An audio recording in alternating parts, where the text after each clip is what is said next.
വീരപ്പൻ ചന്ദനത്തടി കള്ളക്കടത്ത് എന്നൊക്കെ കേൾക്കുന്ന സമയത്ത് നമ്മൾ മലയാളികൾക്ക് അല്ലെങ്കിൽ ഇന്ത്യക്കാർക്കൊക്കെ പൊതുവെ ഓർമ്മ വരുന്ന പ്രധാനപ്പെട്ട ഒരു പേരാണ്. എന്നാൽ 2004 വീരപ്പൻ്റെ മരണശേഷം മലയാളികളായ നമുക്ക് ഇത്തരം വാർത്തകളൊന്നും അത്രയ്ക്ക് പരിചിതമല്ല.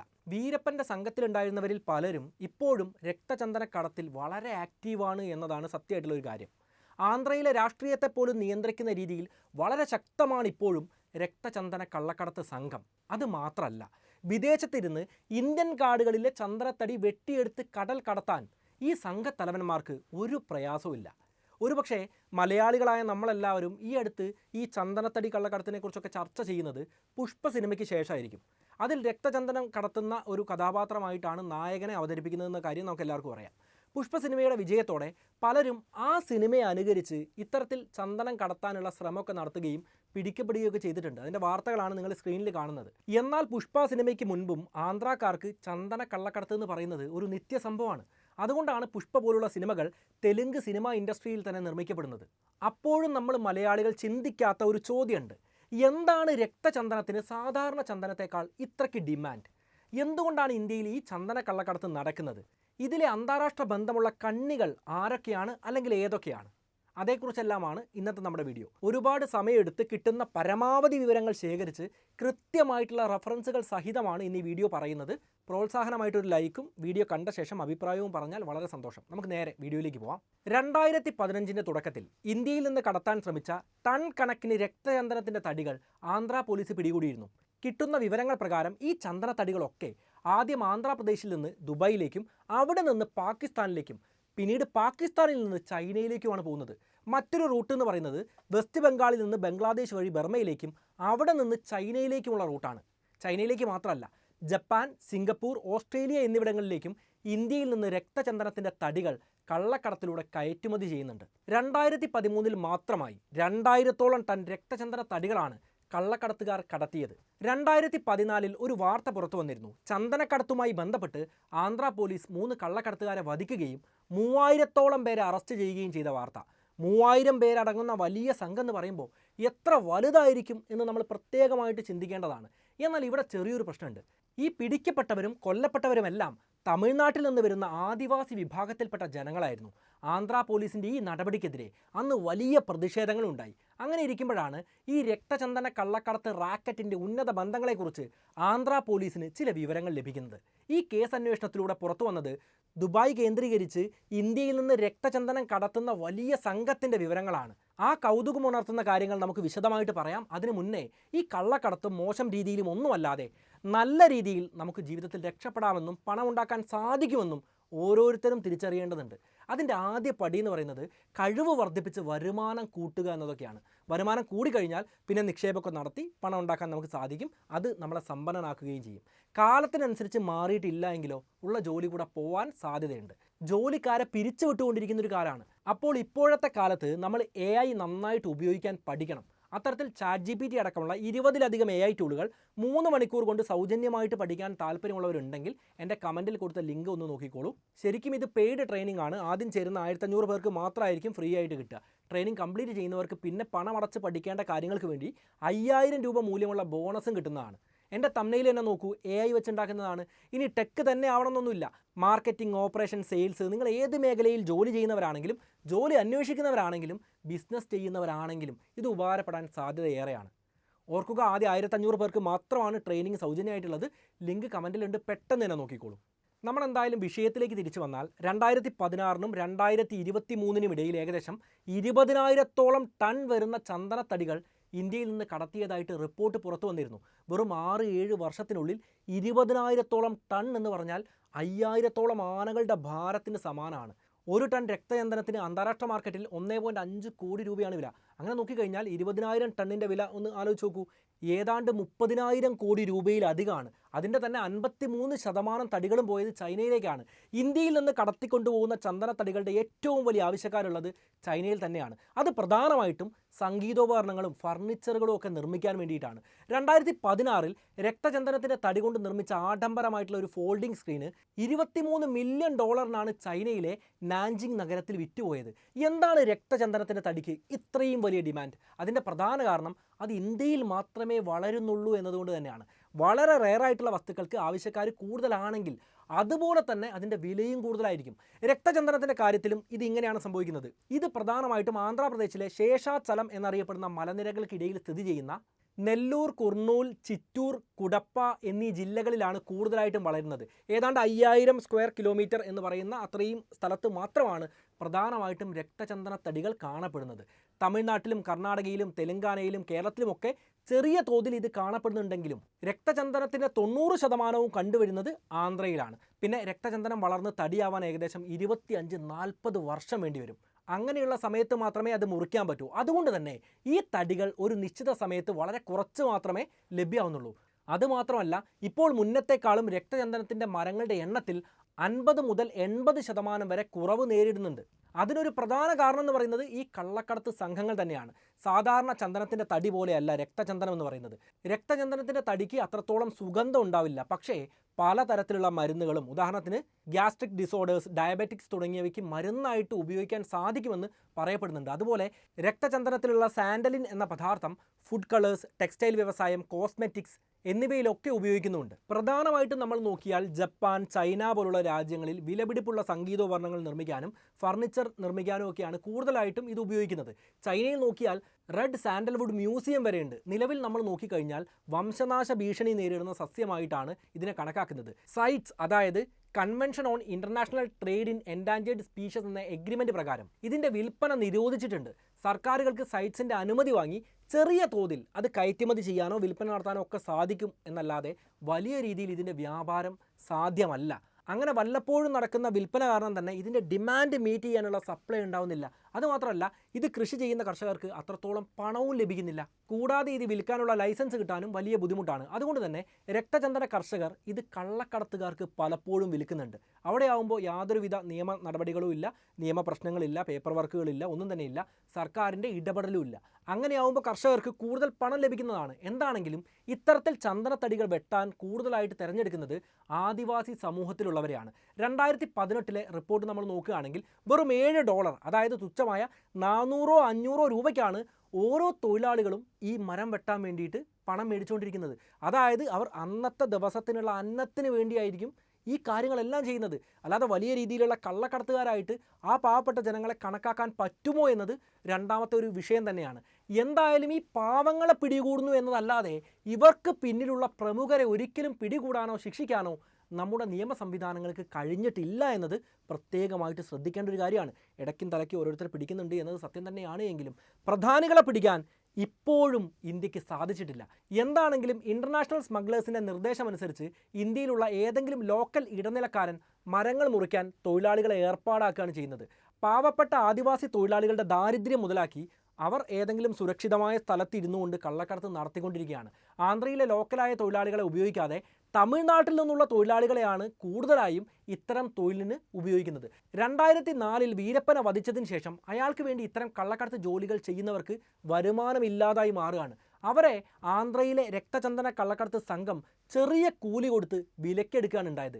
2013 കള്ളക്കടത്തുകാർ 2 ഫോറസ്റ്റ് ഓഫീസർമാരെ കൊലപ്പെടുത്തിയപ്പോൾ ചില മാധ്യമങ്ങൾ വീരപ്പൻ സ്റ്റൈൽ സ്മഗ്ലേഴ്സ് എന്നാണ് കൊലപാതകികളെ വിശേഷിപ്പിച്ചത് പോലും. വീരപ്പൻ പൊതുവെ കള്ളനും കൊള്ളക്കാരനും ഒക്കെ ആയിട്ടാണ് അറിയപ്പെടുന്നത് എങ്കിലും തമിഴ്നാട്ടിലെ ചിലരെങ്കിലും അയാളെ കാടിൻ്റെ രക്ഷകനായിട്ടും നല്ലവനായിട്ടുള്ള ഒരു കൊള്ളക്കാരനായിട്ടൊക്കെ കണക്കാക്കുന്നുണ്ട്. അതുകൊണ്ട് തന്നെ ഇതൊന്നും വലിയ തെറ്റല്ല എന്ന നരേറ്റീവിൽ വിശ്വസിക്കുന്ന നിരവധി ചെറുപ്പക്കാർ തമിഴ്നാട്ടിലെ ആദിവാസി ഊരുകളിലുണ്ട് എന്നത് പ്രത്യേകമായിട്ട് ഓർക്കേണ്ട ഒരു കാര്യമാണ്. അതുകൊണ്ട് തന്നെ ഇത്തരം തൊഴിലാളികളെ എളുപ്പത്തിൽ സംഘടിപ്പിക്കാൻ ഈ കള്ളക്കടത്ത് സംഘങ്ങൾക്ക് സാധിക്കുന്നതാണ്. കാരണം ചെയ്യുന്നത് തെറ്റാണ് എന്ന് തോന്നിയാൽ മാത്രമല്ലേ ഈ ജോലി ചെയ്യാൻ ഒരു പ്രയാസം ഉണ്ടാവുള്ളൂ, കൂടുതൽ വേതനം ആവശ്യപ്പെടാനുള്ള ഒരു ചിന്ത ഉണ്ടാവുള്ളൂ. അതുകൊണ്ട് തന്നെ വളരെ കുറഞ്ഞ തുകയ്ക്ക് തൊഴിലാളികളെ കള്ളക്കടത്തുകാർക്ക് ഈ കാരണം കൊണ്ട് ലഭ്യമാവുകയാണ്. പക്ഷേ ഇങ്ങനെ തൊഴിലാളികളെ സംഘടിപ്പിച്ചാൽ മാത്രം പോരല്ലോ, വെട്ടിയ മരങ്ങൾ സുരക്ഷിതമായിട്ട് കയറ്റി അയക്കുകയും വേണം. അതിനുവേണ്ടി മരത്തടികൾ ഏതെങ്കിലും സുരക്ഷിത സ്ഥാനത്ത് ഒളിപ്പിക്കുകയാണ് ആദ്യം ചെയ്യുന്നത്. അത് വ്യാജ രജിസ്ട്രേഷനുള്ള ട്രക്കുകളിൽ കയറ്റി അയക്കുന്നതാണ് രണ്ടാമത്തെ സ്റ്റെപ്പ്. അതിനുവേണ്ടി ചിലർ പഴങ്ങൾ കൊണ്ടുപോകുന്ന വണ്ടിയോ അതുമല്ലെങ്കിൽ ആംബുലൻസ് പോലും ഉപയോഗിക്കാമെന്ന് റിപ്പോർട്ടുകളുണ്ട്. ഇത്തരത്തിൽ വണ്ടികളിൽ ഈ രക്തചന്ദനത്തിൻ്റെ തടികൾ കൊണ്ടുപോകാൻ പല സമയത്തും രഹസ്യമായിട്ടുള്ള കമ്പാർട്ട്മെൻറ്റുകൾ ഉണ്ടാവും. ആംബുലൻസ് ആണെങ്കിൽ രോഗിയെ കൊണ്ടുപോകുന്നത് പോലെ സൈറൻ മുഴക്കിയിട്ടാണ് പല സമയത്തും കൊണ്ടുപോകാറുള്ളത്.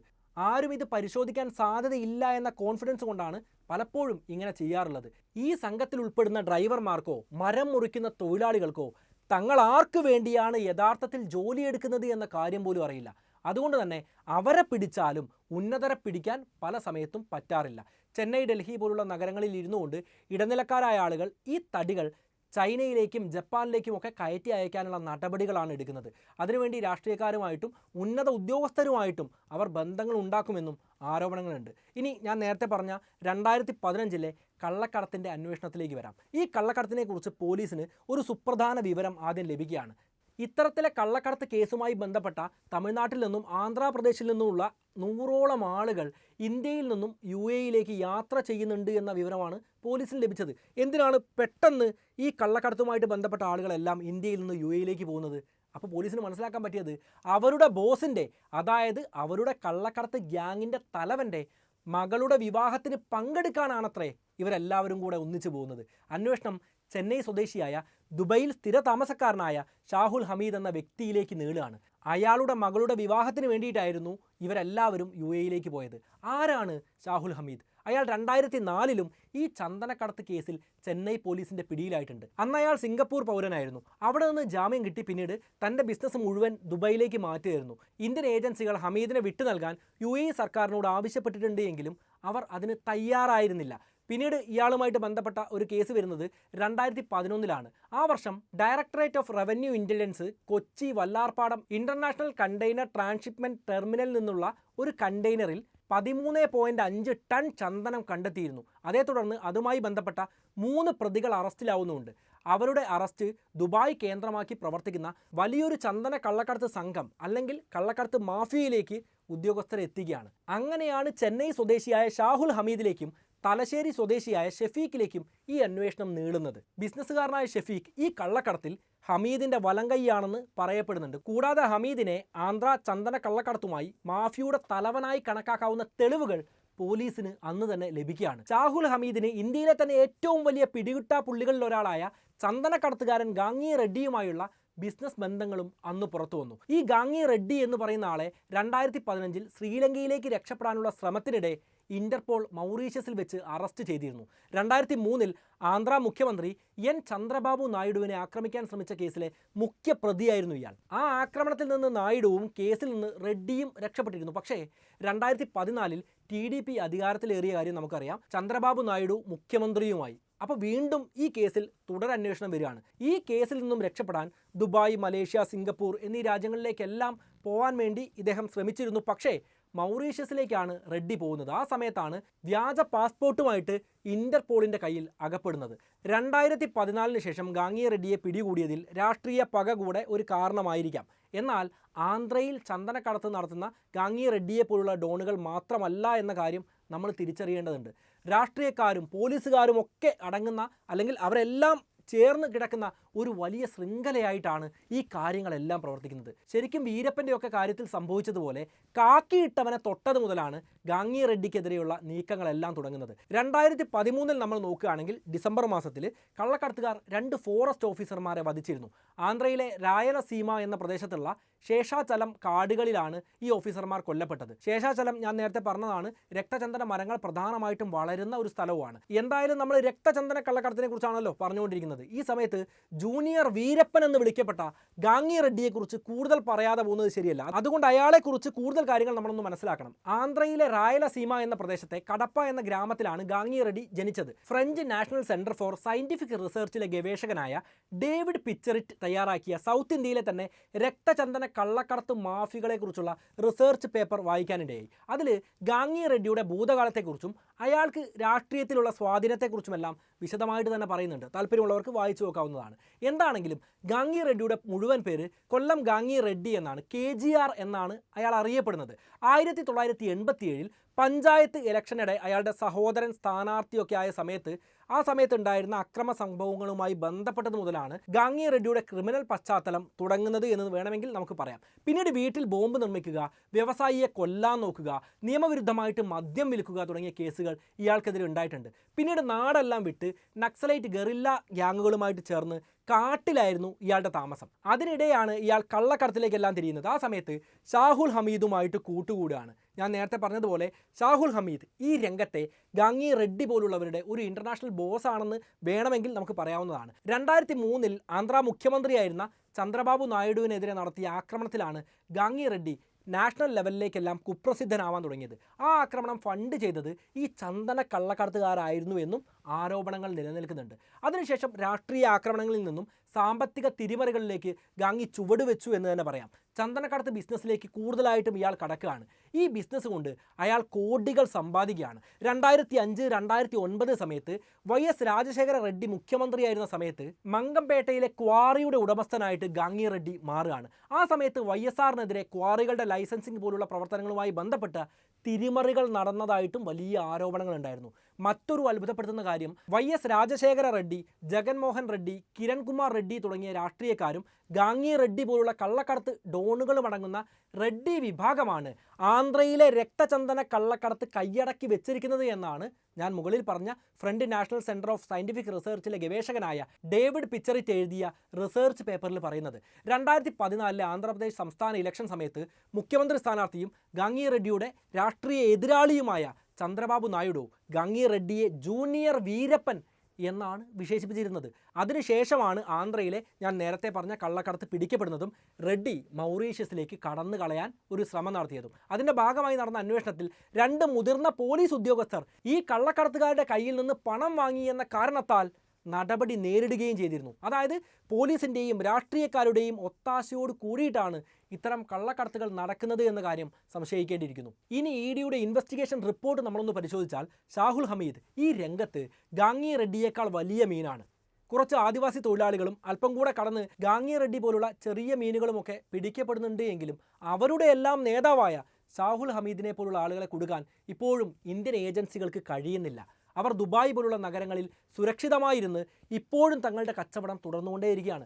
2023 EDയുടെ മൂക്കിൻ തുമ്പത്തിരുന്നുകൊണ്ട് ഷാഹുൽ ഹമീദ് 8 കോടി രൂപയ്ക്ക് ചെന്നൈയിലെ തൻ്റെ പ്രോപ്പർട്ടി വിറ്റഴിച്ചിരുന്നു. ഒരു പവർ ഓഫ് അറ്റോർണി എല്ലാം കൊടുത്തുകൊണ്ട് വളരെ വിദഗ്ധമായിട്ടാണ് ആ കാര്യങ്ങൾ അയാൾ നടപ്പിലാക്കുന്നത്. നോക്കണം, ഇന്ത്യൻ അന്വേഷണ ഏജൻസി നോക്കിക്കൊണ്ടിരിക്കുന്ന ആളുടെ സ്വത്ത് 8 കോടി രൂപയിലധികം തുകയ്ക്ക് ഇന്ത്യയിൽ വിറ്റ് പോവാണ്. അതുപോലും തടയാൻ ഇന്ത്യൻ അന്വേഷണ ഏജൻസികൾക്ക് സാധിച്ചിരുന്നില്ല. നമ്മളെന്തായാലും കുറച്ചുകൂടെ കാര്യങ്ങൾ നോക്കുകയാണെങ്കിൽ ഇങ്ങനെ ഇന്ത്യയിൽ നിന്ന് തട്ടിപ്പും വെട്ടിപ്പും നടത്തുന്നവരും കള്ളക്കടത്ത് നടത്തുന്നവരും ഒക്കെ വിദേശ രാജ്യങ്ങളിലേക്ക് രക്ഷപ്പെടുന്നത് ഒരു സ്ഥിരം സംഭവമായിട്ട് മാറിക്കൊണ്ടിരിക്കുകയാണ്. വിജയ് മല്യ, നീരവ് മോദിയൊക്കെ അടങ്ങുന്ന ആ ലിസ്റ്റിലേക്ക് ഇപ്പോൾ ഷാഹുൽ ഹമീദിൻ്റെ പേരും വന്നു. അത്രയേ ഉള്ളൂ. ഇടയ്ക്ക് ഷാഹുൽ ഹമീദിൻ്റെ മകൻ അസറുദ്ദീനെ തമിഴ്നാട് പോലീസ് പിടിച്ചതായിട്ട് വാർത്തകളുണ്ടായിരുന്നു. ആ സമയത്ത് ഷാഹുൽ ഹമീദ് കീഴടങ്ങും എന്ന വാർത്തകളെല്ലാം പുറത്തു വന്നിരുന്നു. എന്നാൽ അന്നും പ്രത്യേകിച്ച് ഒന്നും നടന്നില്ല.